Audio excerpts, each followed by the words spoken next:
Welcome to another episode of Nights at the Round Table. Today, Season 8 begins, y'all. What is up? Thank you for hanging with us this far. And in lieu of Halloween coming up, we're going to do a little episode on ghosts, spirits, and miracles.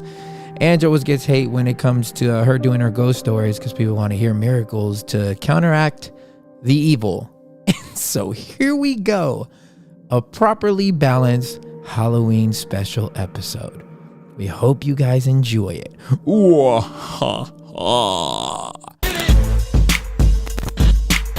And welcome to another episode of Nights at the Round Table. Tis your boy, Man Weezy. In this play. I'm here with my queen. Hey. I'm here with the queen. Angela Johnson Reyes. That's right. On my left. That's right. Out in LA, we got Be Real. Hey, on the ones and twos. Let's go. Let's go. Be Real on the ones and twos in LA. We over here chilling. It's a good day. It was nice here in Nashville. We're in Nashville. It was 90 degrees here in LA today. I know. I don't think it was that nice hot out here. No. It's cooling down for fall already in Nashville. I'm super excited about waking up and it being like kind of cold in the morning. Like, I'm not going to lie. It's kind of fun. Yeah. Although I have been wanting an outdoor blanket so I can go lay on the grass and soak up the sun. And I knew I had one and I couldn't find it in the house. And I've been looking and I just found it yesterday in the guest room closet. And I was like, oh, good, my outdoor blanket. But now it's cooling down. Yeah, but that's like a fall picnic, babe. It's fun to do that. All summer for that thing. I think it would be fun. Forward this whole time. We'll get our I'm excited to get our what's it called? Where we burn fire? Fire pit? Yeah, our fire pit back. And sit on our little gazebo and burn fire in the cold. How exciting is that? Burn fire. Who says that? We're going to watch this fire burn. Yeah. We're going to burn fire, you guys. Oh my God. If you guys didn't notice, we're doing today ghosts, spirits, and miracles. Yes. All of it. The supernatural. We're talking about the ooh-ah.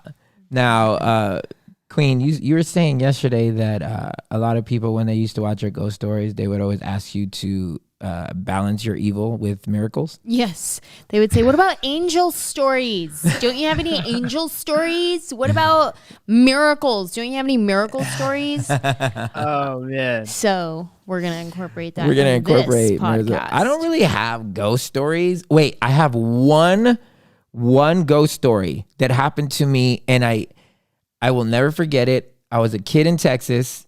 You never told me this. Yeah, I know. I don't really talk about it. I was a kid in Texas. We just had a power outage, and it was hella dark, and it's time to go to bed. And I looked down the hallway for me to go to my room. Oh, I do remember this. And then, I saw, what appeared to be a witch that peeked her head out of one of the rooms. And I will never forget it. I never knew how to explain it. How old were you? I didn't really bring it up. I was probably 4 or 5. That's scary. I never brought it up. It wasn't something that affected me in any way. I just remember seeing it. What did you think when you saw it? Were you scared? Well, yeah, because I was a kid. Well, so then it affected you. Yeah, it affected me then, but I wasn't well, maybe that's the reason why Here we go. I don't know if anybody else does this, but in Kansas, we used to have a 2-story house, and I would hate being the last person downstairs because that would mean I'd have to shut off all the lights and then walk upstairs. Yeah. I would run so fast up the stairs because I was afraid if something was going to get me. You know what I'm saying? And I don't know. It was insanely scary.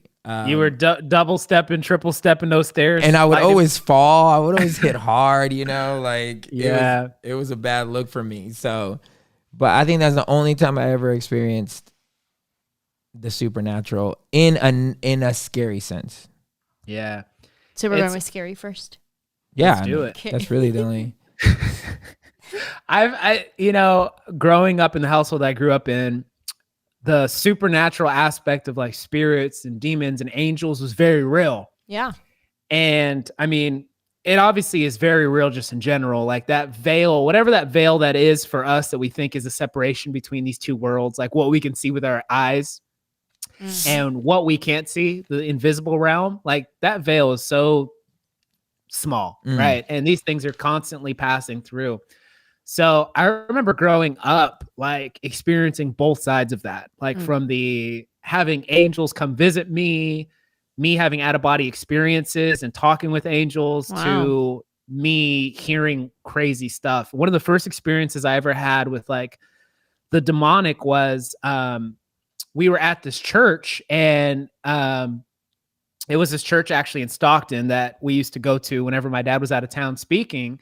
My aunt, my uncle, all my cousins used to go. And there was a school there as well as the church. And so even my best friend, he can attest this because his parents used to like clean up sometimes the facilities at nighttime and they would just hear strange things. But I remember one of the times we were there with his parents. They're cleaning up. We're running around because we're thinking, oh, this is awesome. We could go to kids' church and play with all these things. Like I had to be 4th grade maybe. And so I remember it was just us 4 at the church. It was me, Jordan, Linda, and John. And we're all there and stuff. And I remember we could hear little kids running around and like screaming and yelling inside of the church, like down the hallways. You could hear just all these kids.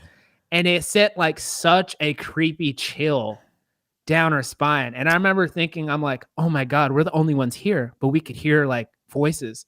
And it wasn't just that you could hear voices, but it was the fact that you could like feel that presence. And then too, the other thing that was always interesting was the temperature. It was always so much colder. Like whenever the demonic like would show up or demons and spirits and stuff would show up, it always got way colder. And I remember at that time, especially when I was young and I would have these experiences, I didn't really realize all the power that I had to like, you know, stop that, tell that thing to go or whatever. So I would just like shrink back in fear. And so for the longest time, I always had to sleep with a nightlight because it wasn't until I was like, oh, I don't need to be scared of this. I was completely scared of it. And then just seeing like people getting demons like cast out of them and stuff. I remember sitting in services and seeing little girls talking like grown man voices and just like people crawling and slithering and making just sounds and services and stuff. And I just remember thinking, oh my God, this is real. And this is so scary. Oh my God. And it wasn't until later where I started experiencing that stuff too, like, but casting the demon out. So I'll share one story actually. I was a sophomore in high school. My dad and I were speaking at this camp out in Florida. Actually, your old church, Manny. Really? Faith? Yeah. Nice. And Pastor Johnny was leading it. And I remember I was speaking and I was like on the left side, maybe 5th row back, this little girl. I mean, she's like middle school, maybe 8th grade. Dang. She's like manifesting crazy. Like she just like, and just like all this stuff. And all these kids around are like, what the hell is going on? You know? So there was like such a good presence of God in the room that these like demons like had to come out or whatever. And so we take care of that or whatever. But the creepiest part was during the altar call, miracles are happening. Like, I mean, this one girl who had been completely deaf in her right ear, hadn't heard from birth. Whoa. God completely opens up her ear. She gets healed. Whoa. Literally minutes after this, I start seeing, it was about 6 to 7 kids crawling around like spiders. Oh no. And I mean like moving fast, not just like we're doing a crab walk in PE, but like these kids like moving at like not natural speeds. And I'm on the microphone and I'm seeing these kids crawl around like spiders. And there's a part of me that's like, oh my God, these kids are just like, they're not here. Like they've just been completely just like taken over by these demonic spirits. And I saw this one kid, he's crawling around on spiders. He jumps off all 4 onto an 8-foot stage. Like you can't do that naturally by yourself. But the demon in this kid was doing unnatural things.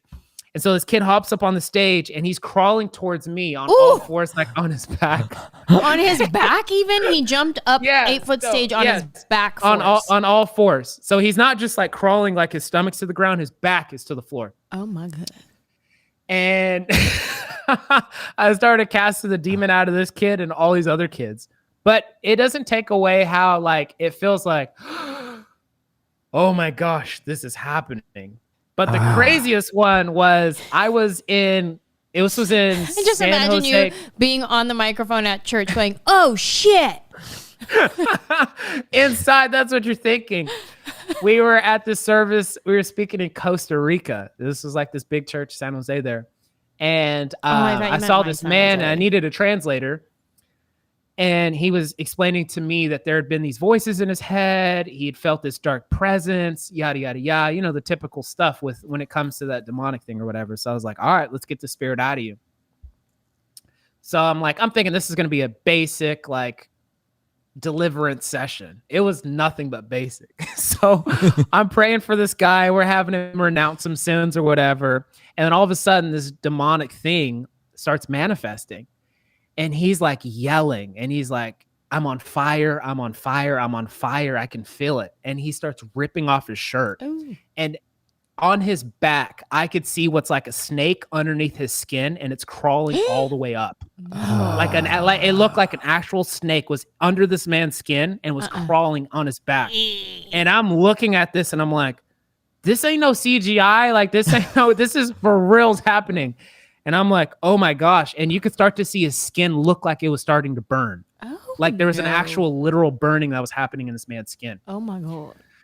And make a long story short, we end up getting these demons out of him. There were several demons, but it all came down to like generation after generation had made this pact with this evil spirit that they like pledged their lives and their allegiance to. So it'd been this thing, his great grandfather had signed this blood pact with this demon. And then every single generation after that had joined into this like agreement with this demonic thing. And that was pretty freaky to see that. Like, how did you figure that out?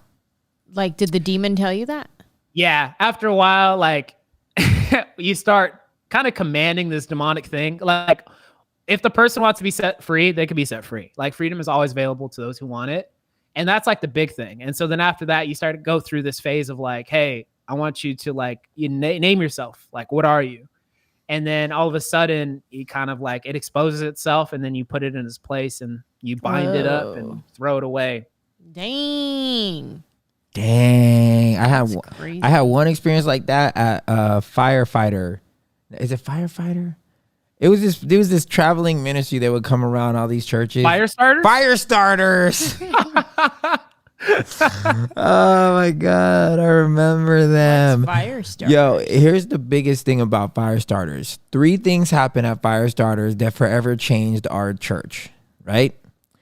Well, my life and our church. 1, I never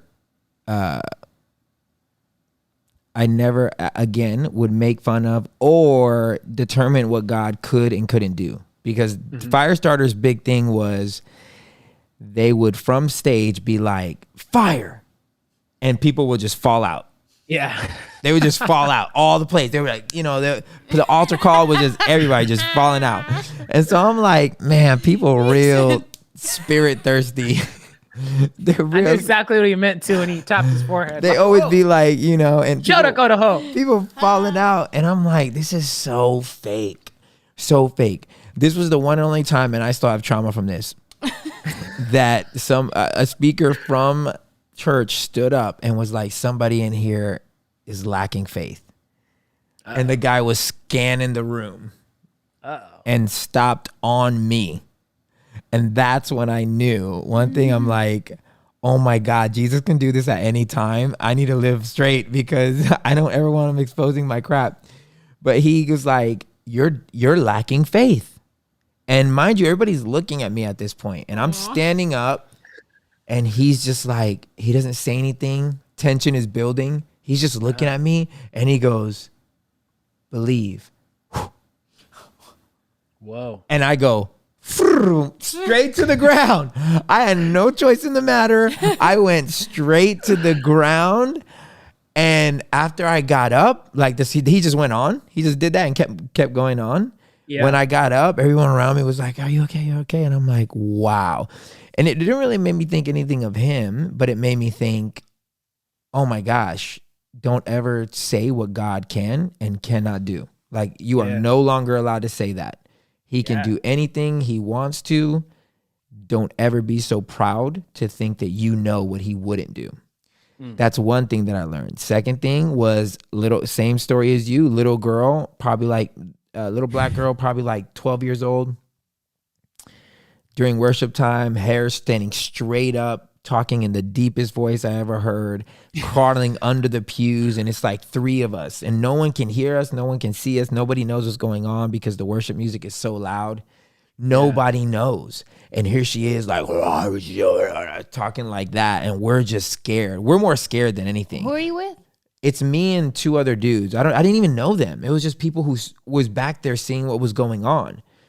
So we like grab her arms to keep her from like crawling underneath the pews. And we're just praying hardcore. Everybody's worshiping. Nobody knows what's going on. And probably like 10 minutes later, she like got up and was just like, didn't know what happened. She like pushed her hair down because it was literally standing straight up. Whoa. Pushed her hair down. And the only thing I remember saying is, go worship your God. Because that's the only way I knew if she was truly free, if she can go down there in the presence where everybody else was at and actually worship God. Yeah. And she did. And I was like, oh my God. And wow, that was the second craziest thing. And then the third saddest thing was we had a split in our church for like probably lost like 6 people because not 6 people. 6 people. Well, it was 6 of the core people because whenever the fire starter people fell, like when the people fell because of the fire starters, they fell backwards. And there was these guys, I'll never forget them, Joel and Sam. They were like real close friends of mine, but they called it the devil because in the Bible, people only fall forward. Oh my God. So they totally was like, these people are demonic. But did you fall backward or forward when you were told to believe? I fell straight down. Oh, he what's that melted. mean? So either way, it wasn't whatever. But yeah, we lost 6 people that day because of that. Isn't that crazy? That's because they fell backwards, not forward. Wow. So what we're learning is there's a lot of demons in church, you guys. So be careful going to church. Well, where else would they be? I mean, where else would haunted houses. We went to a haunted house one time, and like this was over a decorated haunted house, or like you read about. It was like this? a legit haunted house. So I guess it used to be a resort, and it's like if you're heading down 580, like before you get to Tracy. I forgot the road, but you end up going like. Let's see, so that would be you end up going north, and it used to be a resort for like some really wealthy people. Make a long story short, at one point it became an internment camp or something like that. What's that? What's an internment camp? Like I think it was it? My history sounds so bad here. Please don't judge me. I think it was like when they were having Japanese internment camps. Was that during World War II? I don't. I'm or not shortly smart. after that. At some point, anyways, it had been neglected for years and years and years. Okay. And there's most of the hotels still up. You can't really get to the second story. Internment camp. So we heard it's haunted. We should go. This would be fun. Yeah. I get scared at stuff like that because I'm like, I've seen real demons. I don't want to go for fun. Yeah. Right. So I end up getting finessed and going. So it's like maybe like a half a mile walk to it. And during that half mile walk, everyone's like starting to feel like, oh man, what are we going to see? What are we going to hear? What are we going to feel? And there's like a ton of graffiti and, whatever. So we're all like holding each other's hands, because there's power in unity. So we walked to this abandoned hotel. It's like a resort. And as soon as we walked in, it was the strangest feeling. It felt like you'd stepped into a completely other world. And what I mean by that is like, that feeling where you feel like I'm not alone, but whatever is here with me is not good. Mm-hmm. It's not full of light and love and all those good things. It's evil. Mm. And I remember when we stepped in, it was just this weird feeling. And you could hear like kind of like movement, but not like heavy movement, like not like a door slamming. But it almost felt like it was like this breeze that was just kind of going through the building. And it just was just like so unsettling. But the scariest part was when we were walking away, I remember looking back and I could see this like this whole shadow of a person. It was there and it completely moved to another window and just disappeared. And I was like, guys, did you see that? Did you see that? And that was one of the scariest things because I was like, I'm never going back there again. I knew there was something in there. I knew it wasn't crazy. The stories are true, you know, all those sorts of things. Was that it's Byron.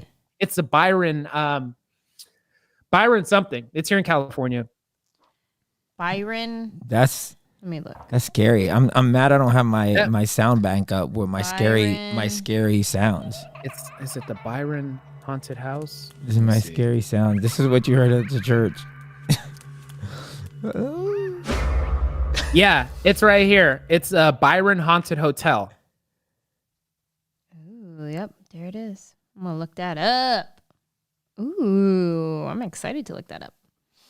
Yep. Wow. Babe, you have scary stories? Yeah, I do. Like for real though? Yeah. Stop lying. Well, I just thought of this interesting story that's not really one of my scary ones, but it's interesting talking about like casting out things and stuff. A long time ago, I drove a Lexus IS 250. Funny, we've been talking about that past few days. And for a couple weeks, I noticed that every time I would get in my car and start driving, I would feel sick. I would feel fever. I would feel nauseous. I would feel congested every time I drove my car. And it was like as soon as I closed my doors. And I'm like, that is so weird. And I would roll down the window and I would feel better when I rolled down the window. But I really wouldn't feel better until I got out of my car. And that went on for a couple weeks. And then I had my friend Jason Ma come over.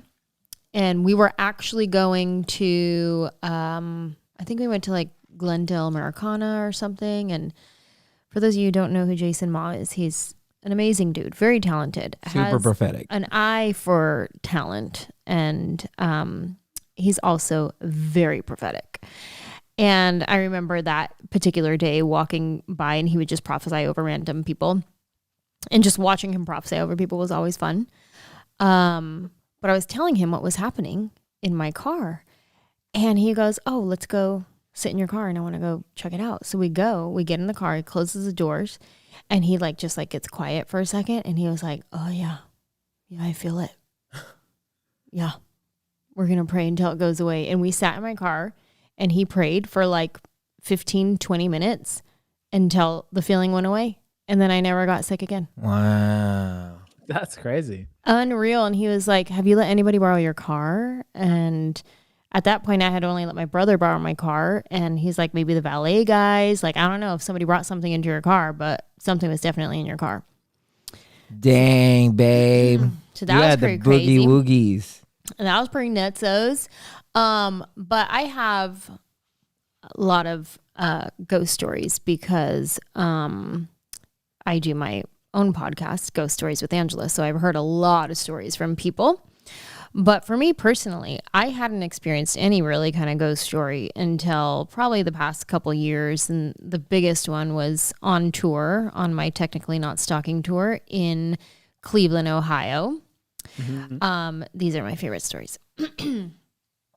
This one venue, every venue I go to, first of all, most venues are haunted everywhere. Every time I get to a new venue, I ask the stage manager, is this place haunted? And they're usually like, yes. And I'm like, okay, who's been here the longest? Who can tell me the stories? And then they point me, oh, that's Sue. Go talk to Sue. And then I go talk to Sue and she tells me all the stories. So we show up to this venue in, where did I say? Cleveland? Cleveland, yeah. Yeah. And as soon as we walk up, we're at the side door. We haven't even entered the venue yet. The door is propped open by like a metal cylinder block type thing, and that's propping open the door. Mm-hmm. And I'm asking, is this place haunted? And he is like, that's what they say. And I'm like, ooh, I can't wait to hear the stories. Just then, the door starts closing, right? Now, a little gust of wind came, but it was like enough for my hair to go like that. Like just, that's it. It was not a gust of wind that could move a metal cylinder block. So we see that happen, and it was me, Jackie, and the stage manager, and we all look at each other and we're like, oh, that was weird. That was the first little thing as soon as we walked up. Then all kinds of little random things start happening. So he gives us a tour of the venue, shows us all the creepy places. And while we're on this tour, we hear all kinds of creepy sounds. We're like, that's weird. And it was like a tapping on a door, but the door just leads to the hallway that we were just in, and no one's in that hallway and like stuff like that. We're like, that's weird. Then slowly everyone in my team starts breaking off and going to work. Eddie goes to do whatever he has to do. Jackie goes to do whatever she has to do. Merchandise girl goes to set up merch. All of a sudden, it's now just me, Bonzo, and the stage manager. So me, Bonzo, and the stage manager are getting the rest of the tour through this haunted venue. It's an old Masonic venue. He takes us to this other side, and it's like super creepy in this one room. It's like they used to have meetings in here. I don't know what. It's like red velvet, everything everywhere. And I'm like, oh, this just looks like there was sacrifices in here somewhere. And I'm like, this is creepy. And then we leave, and we're walking through this hallway, and all of a sudden Bonzo stops, and he will not walk through the hallway. And I was like, that's weird. So then I pull out my video camera, and I start videotaping. And I'm like, come on, Bonzo. He will not walk through this hallway. Finally, I have to like walk him around, and he's walking slowly. And then right when we get to this one part, he walks really fast and goes through the door and leaves the hallway. And I was like, that is strange, because they always say that dogs see things and know things because they can see in the spirit or whatever. So I'm like, that's weird. Okay, so these are just the little things that are happening. Now is when it gets real creepy. Okay. So we're downstairs in the basement. That's where the green room is, in the basement of this haunted venue. Do I need to put our Nice. scary That's sounds ideal. Yeah. Yeah. Do I need to put the tell me when to put the scary sounds on, babe? Is it the kids? Yeah. Okay. Wait. Hold on. Okay. So it's me and Elena. Elena is a friend of mine. We're in the downstairs basement green room. And I'm like, oh, shoot, I have to feed Bonzo, but I forgot his dog food on the bus. Can you go get it for me? And she's like, yeah, sure. No. So she leaves. Now it's just me and Bonzo in the basement by ourselves. I'm on the computer, and I'm doing some work on the computer. And then I notice Bonzo is not by me. And I'm like, where did Bonzo go? So I move the computer. I get up and I go look for him.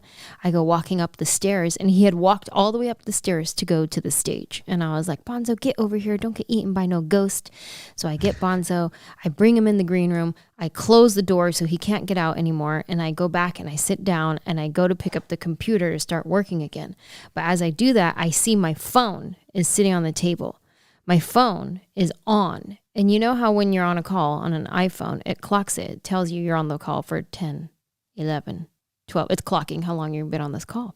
Right. So I see that my phone is on, and it's in a call. It's clocking it. It's in a call. I'm like, that's weird. So I pick up the phone, and I'm like, hello?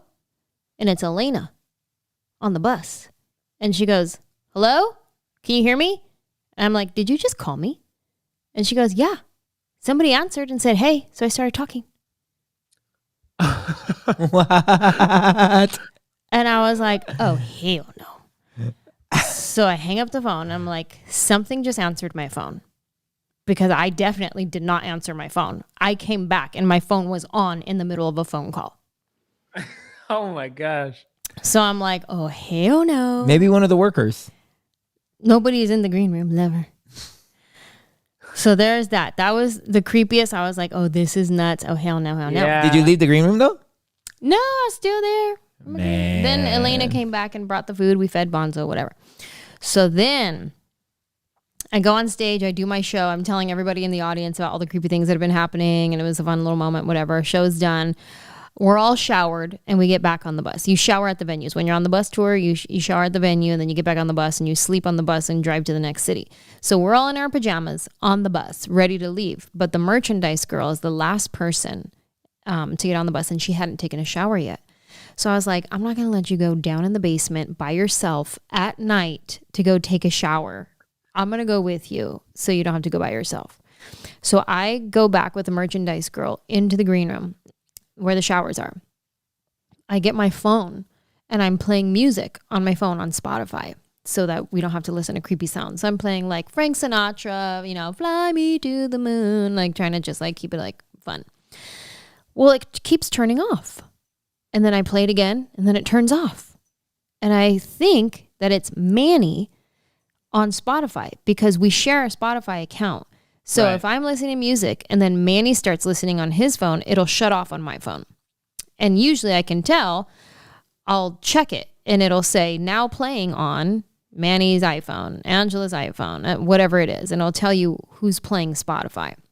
So it kept cutting me off. I call Manny and I'm like, babe, are you listening to Spotify? And he's like, no. I'm like, oh, it keeps cutting me off. That's weird. So I'm like, next time it cuts me off, I'm going to check. And I'm going to see what it says is playing this music. So it cuts me off again. I check and it says, now playing on Angela's iPad. Well, my iPad is in my backpack on the bus.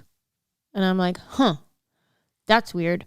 So I play the music again. She finishes her shower. We're leaving the venue. And of course, I'm being sarcastic. I'm like, bye, ghost. We leaving now. Okay, bye. Get on the bus. I go straight to my backpack to check my iPad, and the battery's dead. It's off. Maybe that just means that it was an Apple device thing. That is strange. Maybe I'm sitting here trying to explain it, and at the exact moment, Bonzo started growling. Babe. I know. Why are you inviting ghosts into our house? Oh, well, my next story is about this room, actually. This room? No way. Yeah. What's wrong with this room? Don't mess up my vibe, babe. I'm here every day. So up until a couple months ago, that was my scariest story. And Oh shit! Now you're saying your scariest story is here? Yeah, babe, you know about this story. I do not know anything you're talking about You right do. now. Okay. This is the video I wanted you to learn how Yeah. to pull up. So This is the video. I do a Ghost Stories with Angela podcast. Oh, that happened here? Yeah. I thought that happened in No. LA. Okay. So this is what happened. I'm here in this studio. First of all, let me set you up with that whole day. Manny is out of town.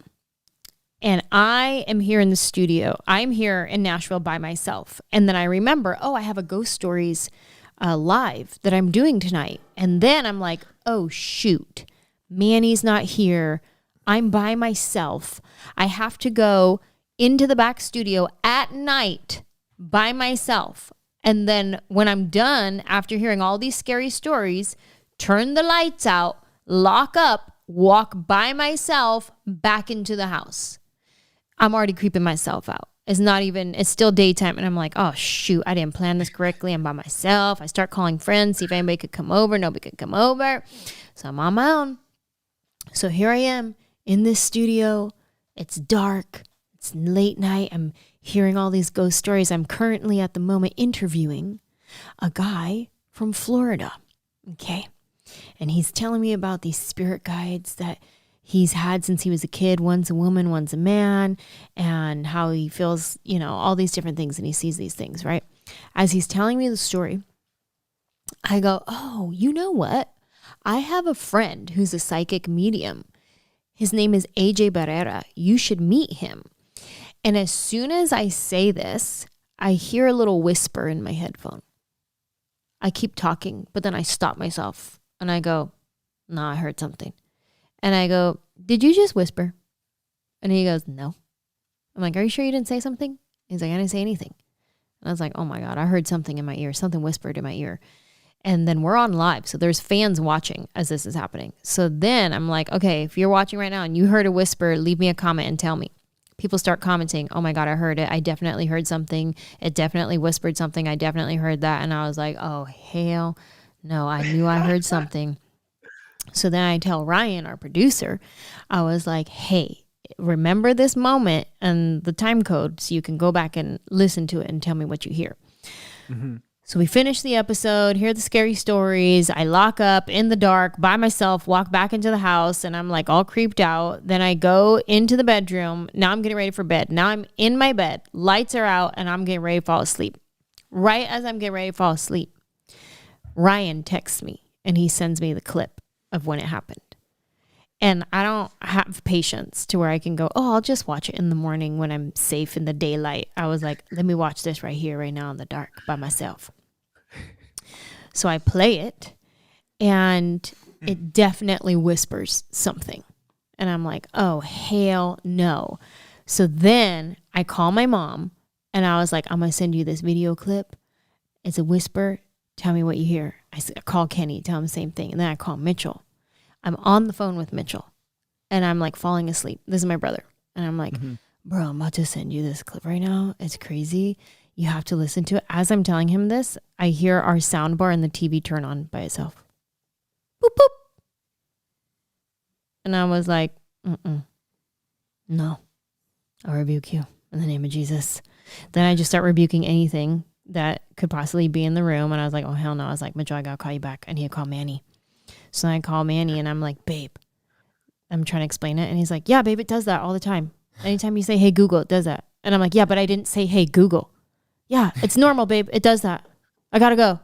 Okay, bye. I'll just die here by ghost. Thanks. So then I text my friend AJ, the psychic medium. He don't text me back. And I'm like, oh, hell no, I'm going to die. Then I rebuke everything, and then I go to sleep, and then I wake up the next day. Totally forget about it. I don't even think about it. I move on with my day. Then AJ finally calls me back, and he's like, what happened? And I'm like, bro, I'm going to send you this video, and you tell me what you think it's saying. He asked me first. He goes, is it a male or a female? And I go, I don't know. I can't tell. My mom thinks it's a female, but I can't tell.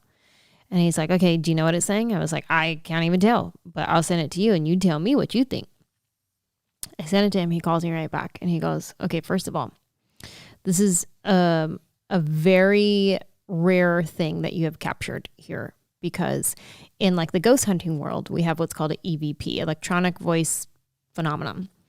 And that's where you use a device to manipulate sound to hear what a spirit is saying. So that means that a spirit can say something and you don't hear it audibly in your ear, but you hear it through the machine. The machine manipulates the sound. That's called an EVP. He said what you have is a detached audible something. I forget what he called it, but he's like, you can hear that with your ear. You don't need a device to hear it. That means anyone who's listening can hear it, right? Yeah. And he's like, that's very rare. And I know a lot of people who would have loved to capture this on video. And I was like, okay, that's a little bit creepy, but okay. And he's like, I go, what do you think it's saying? And he goes, well, my wife came in the room when I was listening to it, and she didn't know it was you who sent it to me. And she's listening to the whisper, and she goes, it sounds like it's saying Angela. And he goes, well, that's funny because Angela's the one who sent it to me. And then he was like, I'm pretty sure it's saying your name. And I'm like, shut your mouth. Then I go back and listen to it, and now I can't not hear my name. And I'm like, oh my God, this thing is whispering my name. Then he's asking me like, is anybody's death anniversary coming up? You know, do I know anybody who died recently? Blah, blah, blah, blah. And I'm trying to figure it out. And the only thing that we landed on was that my grandma had passed away a month prior. But when she passed away, Manny and I were living in this studio. And I got the phone call that she passed away while I was in this studio. So I did all of my like journaling about her, processing about her, realizing how much I'm like her, and all kinds of stuff. Did a lot of reflection on my grandma the day I found out she passed away in this room.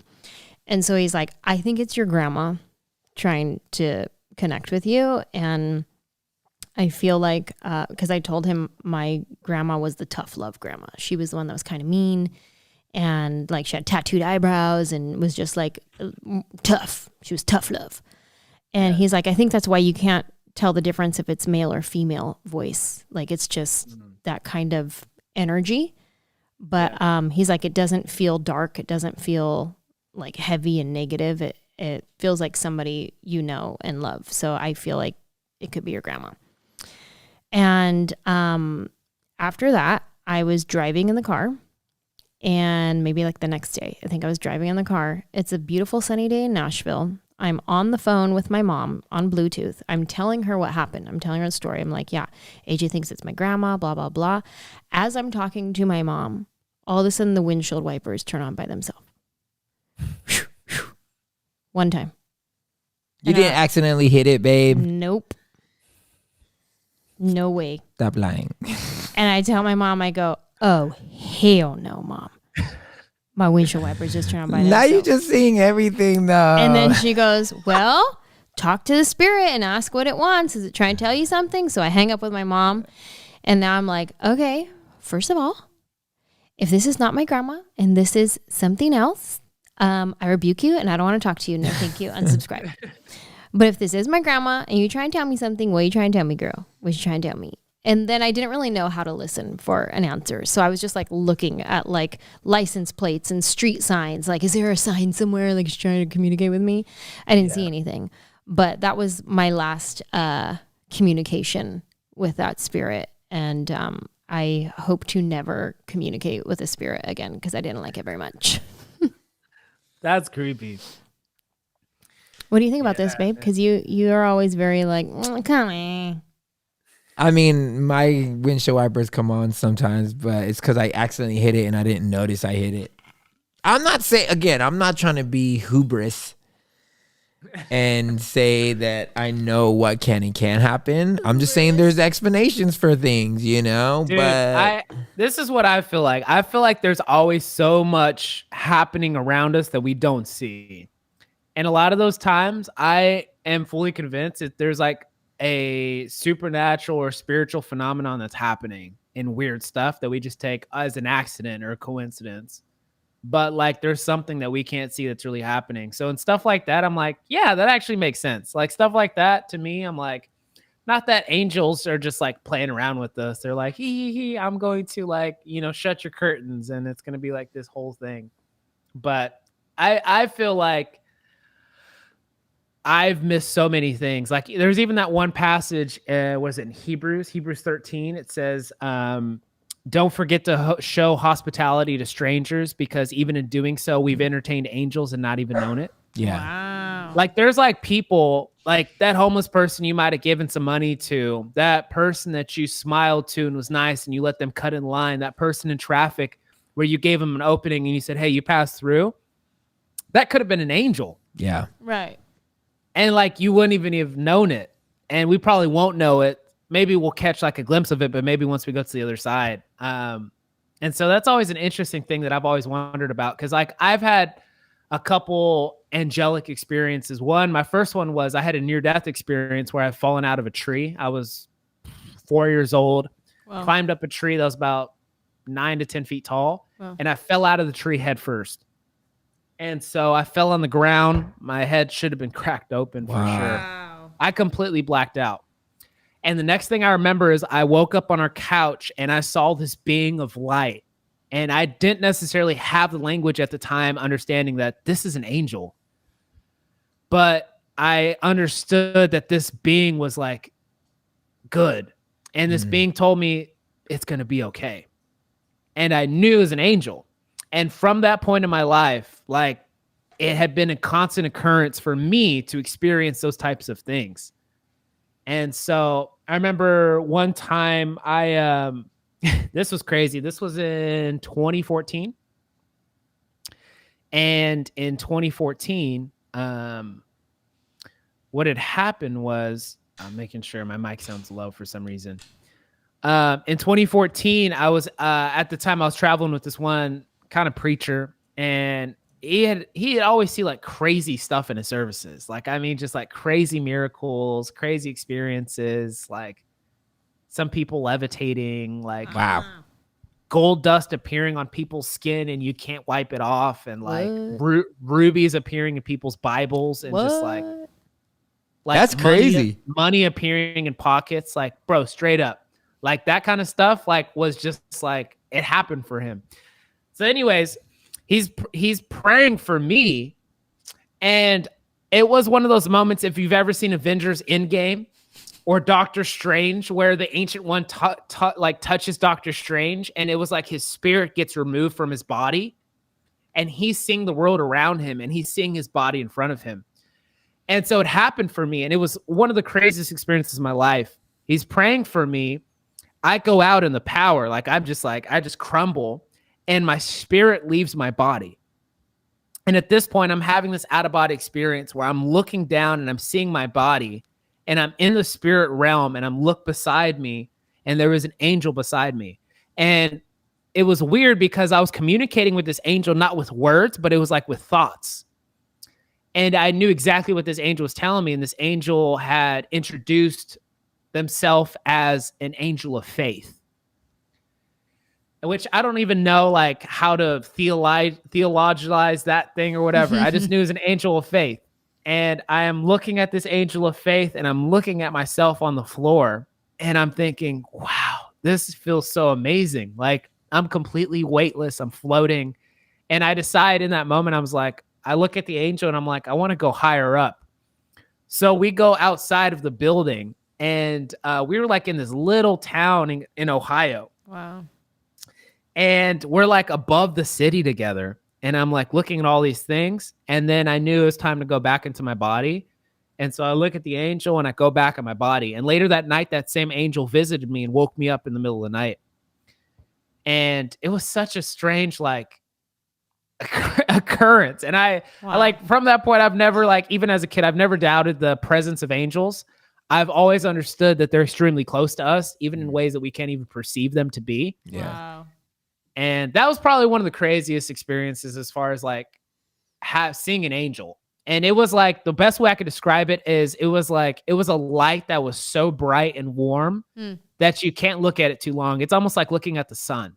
Like, you could attempt to, but it like hurts after a while. Yeah. And you could kind of see an outline of this figure, but it was like really tough for me to recognize whether it was male or female. I think it was just like above that. It was like, I don't need a gender. I'm just an angel, you know? Kind of like our ring light right now is hurting my eyes. Like, that's what I imagine it was like. It's very bright. I've only had one miracle that I can remember that's really prominent. And that would be when I prayed for my friend's leg that was broken in a cast. She was in my drama group, and I was the head of the drama group. You're in drama group. Yeah, it's drama group in Faith Assembly. And I remember she broke her leg, and she was like a main part of our little human video. And I was like, oh man, we don't have time to teach somebody new this thing. And so I was like, gather around, everybody. We're going to pray for her leg. It's going to get healed. And sure enough, it was on a Wednesday night service. We prayed for the leg. And I was bold, and I told her, go to the doctor tomorrow. Your leg is healed. You got to take your cast out. Go worship your God. Yo, and she went, and her leg was healed. And she took her cast off, and she performed in a human video. Wow. Dude, that's amazing. Yeah, I mean, like, that's yeah, cool. I had one similar. I was in 7th grade. This is when I got like seriously saved. And I started a Bible study at my school, and I didn't even know what I was like doing. I was just like so passionate for Jesus, and was just like, everybody needs to know he's so good. You need him. You know? Sold out for the Lord. And at that time, like, our Bible study had started gaining momentum, like legitimately. Like, we had like 50 kids showing up every week, you know, and the school wasn't even that big. And our assistant principal had gone on a trip and cracked his kneecap, which I'd imagine is extremely painful. And so his last resort, he was like, well, I'm getting surgery tomorrow. It doesn't hurt to go get prayed for. So, you know, it's me. My right-hand guy at the time was this guy named Porter. And it was like all my little like disciples and followers. And we're like, we're going to pray. We're going to pray for Mr. McCarthy. God is going to heal him, you know. He's not going to need surgery. And there was like legitimate faith in the room. Aww. So we're praying for this guy. And, you know, it's like one of those tricky things. Like, Jesus, obviously, when he was praying for people, he'd be like, hey, like, go, you've been healed. You know, like, just go, just walk in it, believe, you know, and you'll come into it. And so we prayed for him. And I felt something like in the spirit in 7th grade. Like, I just had this feeling like God's healed you. Now, mind you, this is a cracked kneecap. He's due for surgery the next morning. And so I just like was like, you need to try out your kneecap. Like, go try it out. Like, see that God's healed you, you know? And everyone else in the room was like, yeah, test it out, man. God healed you, you know? Bunch of 7th grade boys, 8th grade boys. Do it. Chug. And so he takes his brace off, which, like, even now in my predicament, like if someone prayed for me, I'd probably keep my brace on. I'm not gonna lie. He takes it off and he's like bending his knee. He's like feeling around his knee and he's like, it feels good, guys. Like, he's like super low key about it. And he starts putting a little bit more weight on it. He's kind of walking with it without his brace. And then all of a sudden, next thing you know is he starts jumping on his left leg, which was the knee that was injured. And it's completely fine. Like no movement. It's like movement had been fully restored. No way. And he's like, it was like this switch of like, oh my gosh, like God legitimately just repaired my kneecap right now in this moment. Like these little 7th graders had prayed for me and God healed me. Hey. So he's like, all right, the ultimate test he decided was to go up the stairs. So he goes running up the stairs, running down the stairs. And it was like the best Bible study of all time. And then he trips and breaks his kneecap. And he cracks the other one. And so he ends up going to the doctor the next morning and his kneecap had been completely repaired. He did not need surgery. God. Wow. And that was when I knew in 7th grade, like I was like, oh, God is real. God heals. Yeah. And if he can do this for somebody who doesn't even know the right words to pray, who just literally just stepped out in faith and believed that God can heal, like God can do anything. I wonder and what from he's that doing point, now. man, what's that? I wonder what he's doing now, like that. I know teacher. he's not at the school anymore, but I wonder where he's at because that would be like so cool to connect with him. Be like, hey, remember when I prayed for you? I could never like. try. How do you walk back from that? Like if you legitimately got healed by God, even if you were an atheist, like you have to. Yeah, at that there's point, got to be believe. something. Like I mean, dude, from that point, I remember that year there had been a string of miracles. I prayed for this guy at this church. He was in a wheelchair. My dad was speaking at this church. And my dad would always like bring me places he's ministering. He's like, hey, go find the sick, go pray for him. God's going to heal him, So I just had this faith. Like after I saw God do that, I was like, I'm going to pray for everybody, So I remember walking up to this guy in a service. He was in a wheelchair, hadn't walked, legs weren't working, prayed for him. No one else around. He gets up, takes his first steps. I mean, an old man, right? Had been, I don't know what was exactly wrong with him, but I remember seeing that.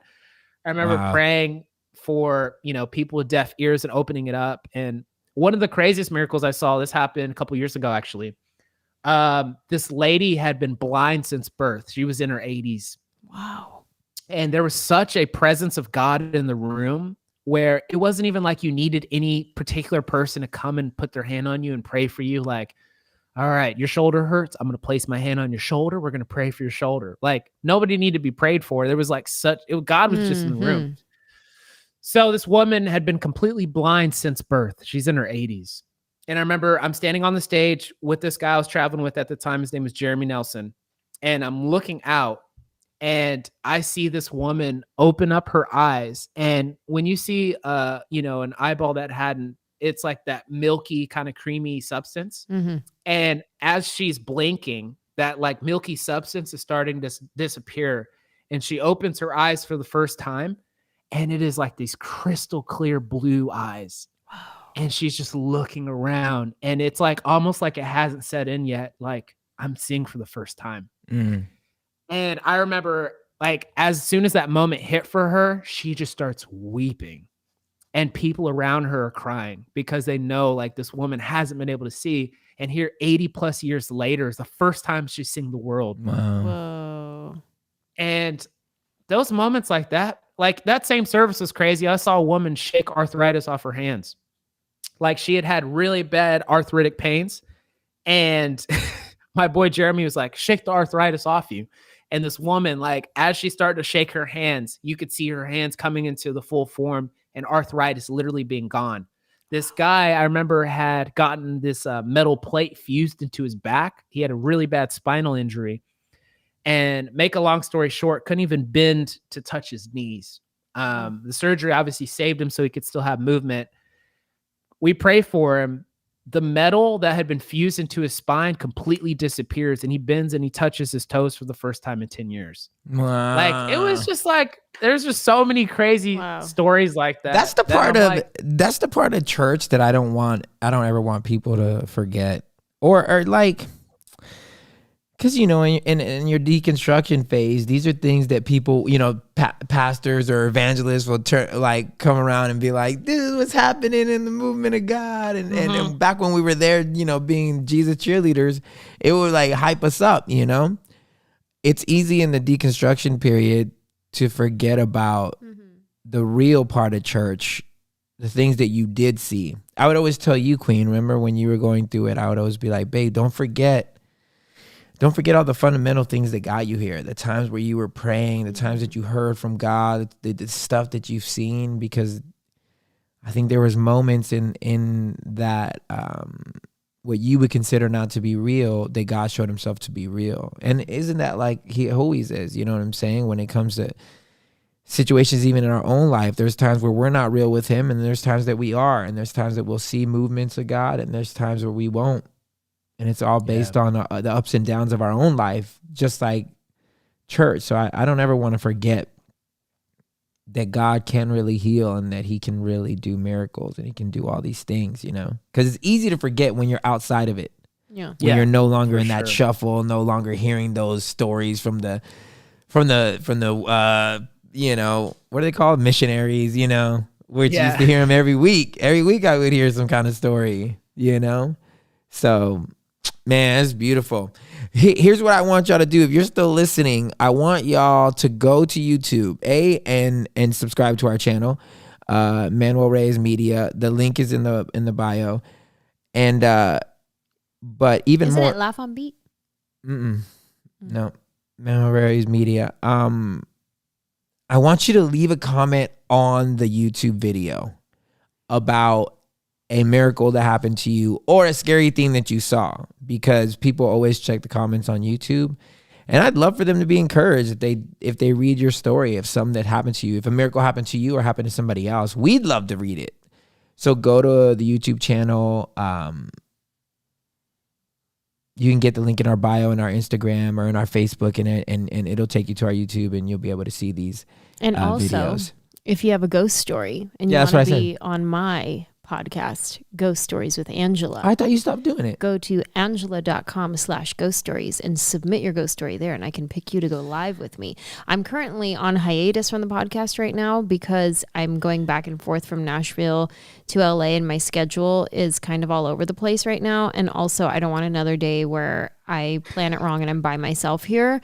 So I'm waiting until I have like an actual regular type schedule and I can plan things and know that I'm not going to be by myself before I bring back Ghost Stories with Angela. But I'm stacking stories. So if you have a ghost story and you want to be on it, then go to angela.com/ghost stories. Go to YouTube, subscribe. Go to the Queen's YouTube, subscribe. Thank you to the Patreon members, patreon.com/NATRT.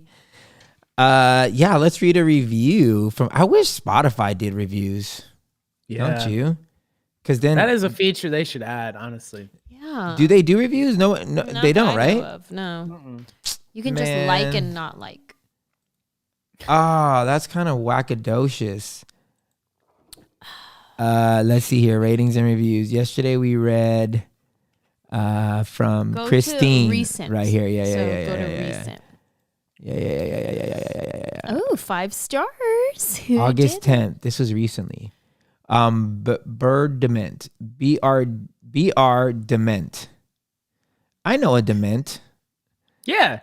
Brittany. I think this is Brittany. You think that's Brittany?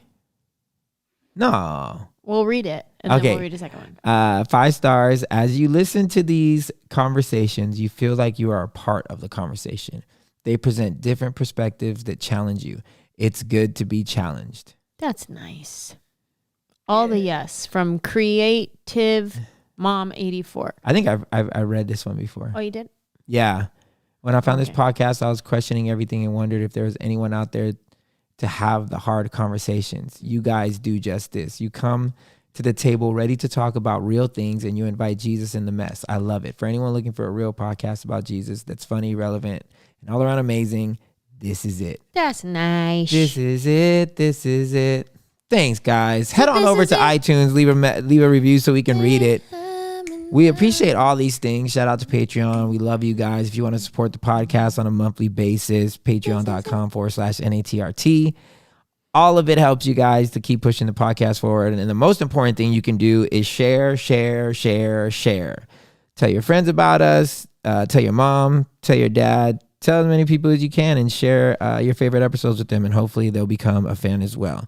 We love you guys so much, and we always like to say, we pray you find a seat at the table. But if you don't, you are always welcome at ours.